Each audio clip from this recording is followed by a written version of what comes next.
Atenção! Vai começar agora uma teleaula de manutenção do curso profissionalizante. Este módulo tem um total de 35 aulas. Hoje você vai assistir a teleaula número 23. Bons estudos!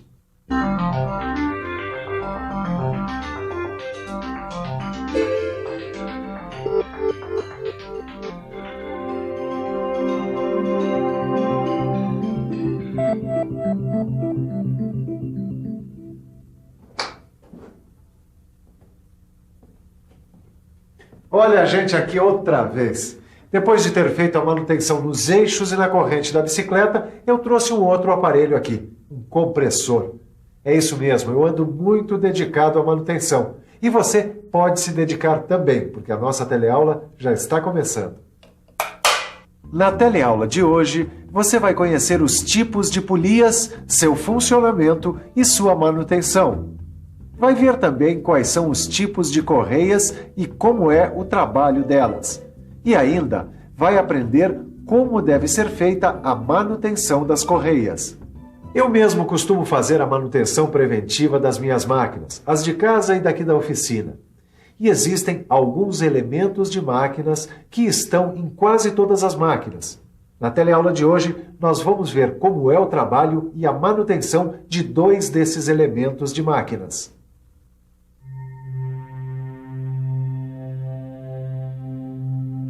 Polias e correias são uma dupla dinâmica. Elas servem para transferir força e movimento de um ponto para outro na máquina. São elementos de máquinas que existem em furadeiras, tornos e também nas fresadoras. Dá só uma olhada.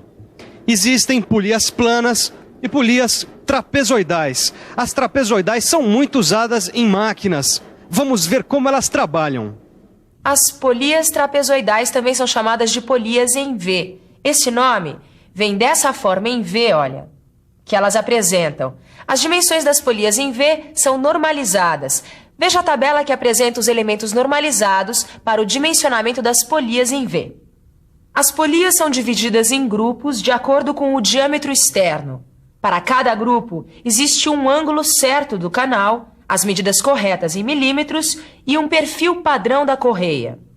Eu e o Caio estamos analisando essa tabela.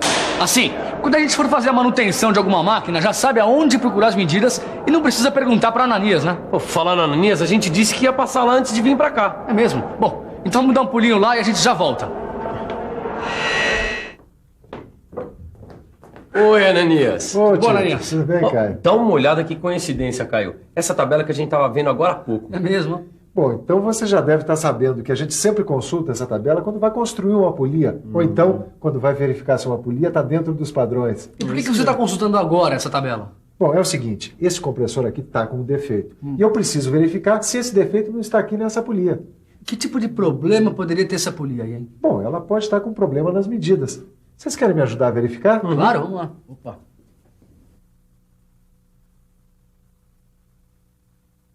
Aqui na fábrica, os técnicos em manutenção precisam verificar se as medidas das polias estão corretas. Para isso, eles usam paquímetros e tabelas.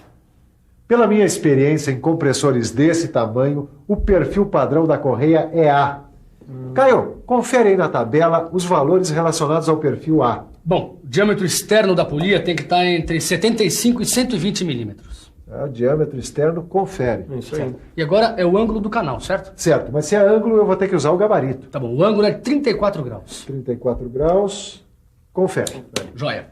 Então vamos fazer o seguinte, vamos verificar as medidas W, Z, Y e H. Assim, vocês já aprendem a usar o paquímetro. Tito, começo com você. Vamos lá.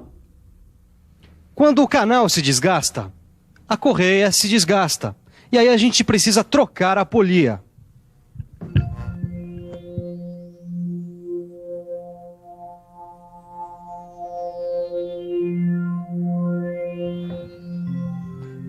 A correia não pode ultrapassar a linha do diâmetro externo da polia e também não pode tocar o fundo do canal. Bom, para verificar as condições das polias, nós temos que ver se as bordas não estão trincadas, amassadas, oxidadas ou porosas. E os canais devem estar sem graxas, óleos ou tinta. Para verificar a dimensão dos canais das polias, a gente tem que ter um gabarito igualzinho àquele que o Ananias tem lá na oficina. O gabarito tem que ter a medida de todos os ângulos dos canais. Olha aqui, um gabarito para polia em V com ângulo de 38 graus. E aqui o ângulo de 34 e o de 36. Tudo isso é importante, assim como o alinhamento das polias. Depois dos cuidados com as bordas e o canal, nós temos que alinhar as polias. Então, vamos ficar por dentro?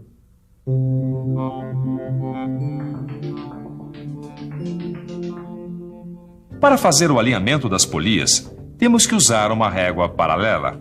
Esta régua deve tocar toda a superfície lateral de ambas as polias. É assim que elas ficam corretamente alinhadas. Quando as polias não estão corretamente alinhadas, elas estragam as correias e forçam os eixos. Com isso, o desgaste dos mancais, do eixo e da máquina toda tende a aumentar. As correias têm duas funções. Elas transmitem movimento e força, além de manter o vínculo entre as polias. Assim como as polias, elas também podem ser planas ou trapezoidais. As correias trapezoidais também são chamadas de correias em V. Essa correia aqui é feita de borracha. Existem máquinas e equipamentos que utilizam correias feitas de couro, outras de algodão ou couro sintético, de viscose, perlon e nylon. A maioria das máquinas industriais utiliza correias de borracha com revestimento de lona. E essas correias têm em seu interior cordonéis vulcanizados, e é por causa deles que essas correias conseguem suportar os esforços de tração. Vamos ver agora os principais perfis padronizados das correias em V. Como nós já vimos na tabela dos elementos normalizados para dimensionamento das polias em V, existem 5 perfis principais padronizados de correia em V para máquinas industriais.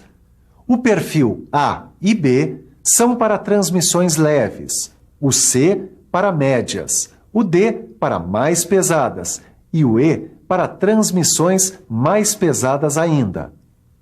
E cada correia serve para um tipo de transmissão. Exatamente. E nenhum desses aqui serve para eletrodomésticos. Agora, para eles, a gente tem 3 tipos diferentes de perfis de correias. Mas não são perfis padronizados como os das máquinas industriais, não. São perfis fracionados. Exatamente. E para saber mais sobre esse assunto, a gente tem que consultar o catálogo dos fabricantes. Além de saber quais são os perfis das correias, é importante saber como é feita a sua colocação. Em primeiro lugar, não devemos usar nenhum tipo de ferramenta para forçar a correia a entrar nos canais das polias. Isso poderia romper a lona ou os cordonéis das correias. Vamos ver agora como é feita a sua colocação.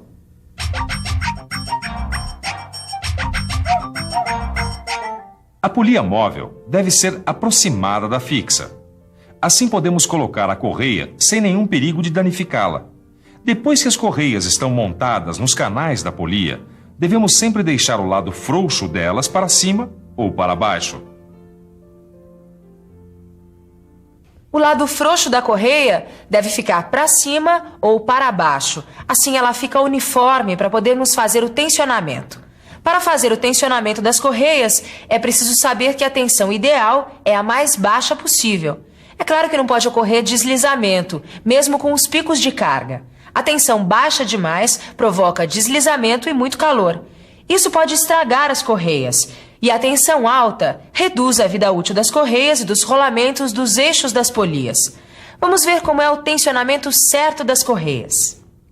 Na prática, para verificar o tensionamento certo de uma correia, precisamos empurrá-la com o polegar. Ela deve se flexionar entre 10 e 20 milímetros. Mas não é só o tensionamento que tem que estar correto. A proteção dos sistemas também é muito importante. A proteção ajuda a evitar acidentes e deve permitir sempre a passagem de ar para ventilar e não deixar o sistema esquentar. Todos os sistemas que trabalham com transmissão por correias devem ter telas ou grades de aço como proteção. As malhas das telas e as grades precisam ser mantidas sempre limpas e nunca em contato direto com o sistema. Todos os sistemas de transmissão por correias devem ser calculados direitinho. E quando a gente adiciona carga a um sistema em funcionamento, a vida útil das correias diminui. E para que a vida útil das correias aumente, vamos ver como deve ser feita a manutenção das correias.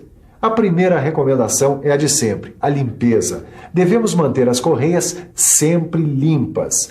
E durante as primeiras 50 horas de trabalho é que as correias sofrem o maior esticamento. Então, nós precisamos estar sempre verificando a tensão. E quando for preciso, devemos ajustar as correias. Após 100 horas de trabalho, nós devemos fazer uma verificação de desgaste e tensão nas correias e polias. Quando uma das correias de um sistema romper, é melhor continuar o trabalho sem ela. Nós não devemos misturar correias novas e velhas. O certo é trocar todas juntas. Nós sempre devemos usar jogos de correias da mesma marca nos sistemas. E nunca podemos tirar o protetor dos sistemas quando a máquina estiver trabalhando. Mas a gente nunca deve tentar remendar uma correia em V. Se ela estiver estragada, como essa aqui, o jeito é trocar.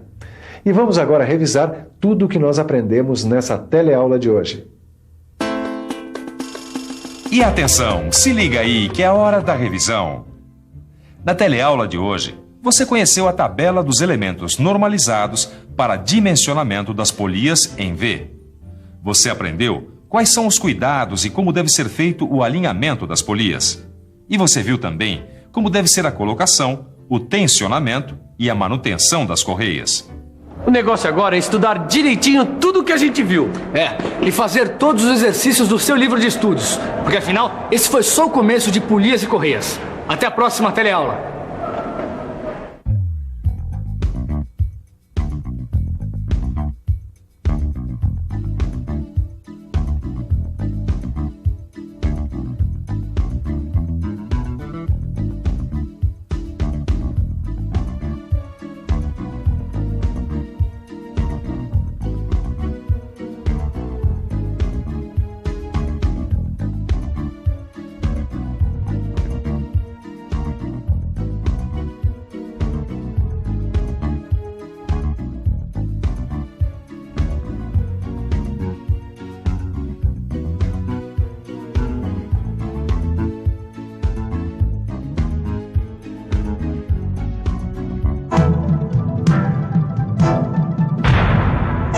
Telecurso 2000, um programa de educação do Sistema Fiesp e da Fundação Roberto Marinho.